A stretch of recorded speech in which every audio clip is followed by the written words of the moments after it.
Joining us now, former Congressman Asa Hutchinson. He's the director of the National School Shield Task Force that was established by the National Rifle Association. Mr.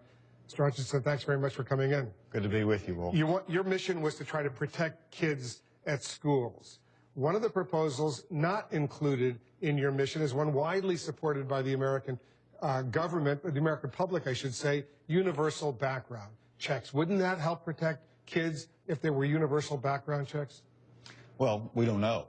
I mean, obviously, we think it's important to make sure that firearms do not get in the hands of people who are criminals, convicted felons, or adjudicated as mentally ill.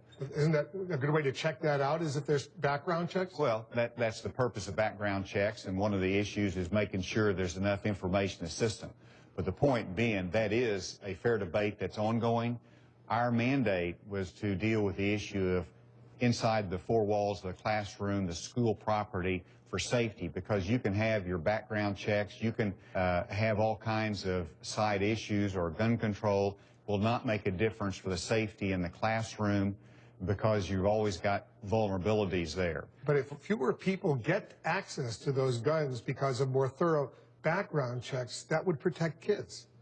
Well, that's a debatable point, first of all. Why is it debatable if you make it more difficult for mentally ill people, for criminals, for drug dealers, people who are convicted felons? They can go to a private dealer, if you will, or a gun show, and buy a weapon that can kill without any background checks. We're concerned about bad guys getting guns, and they get guns from a whole host of places. But shouldn't it be made more difficult? Shouldn't it be made more difficult? You can pass all the laws you want to, and you're still going to have challenges for security in the schools, and that's where we came back to safety. My mandate is to deal with the school safety issues, access controls, perimeters, locking doors, surveillance, all of these things beyond even armed security in the school. Those are the things that we looked at. Because a lot of those proposals are common sense, and they make sense, and all of us were horrified what happened in Newtown, Connecticut. I'll put one poll up on the screen, a CBS poll. Federal law requiring background checks on all potential gun buyers. 90% of the American public favor that. Only 8% oppose that. What say you? If Congress decides that we ought to expand background checks, that is a decision that they will make.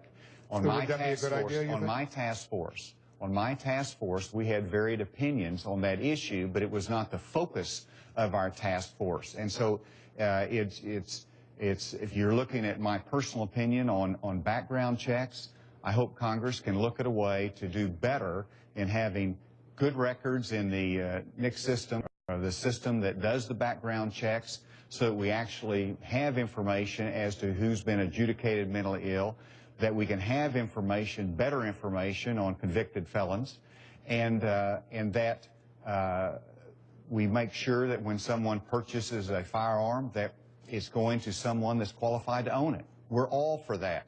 As to how they work out. So what I hear you saying is that you're open to expanding background checks, personally. Yes, absolutely. I'm open to expanding background checks. You can do it in a way that does not infringe upon an individual and make it hard for an individual to transfer to a friend or a neighbor, somebody that, if you're in Montana and have a casual sale, we don't want to infringe upon those rights either. And so I'm more focused on the safety and protecting the kids in the school. I think our initiative will do that more than going down this path of passing stricter laws that somehow we pat ourselves on the back and think we've done something for safety when we haven't.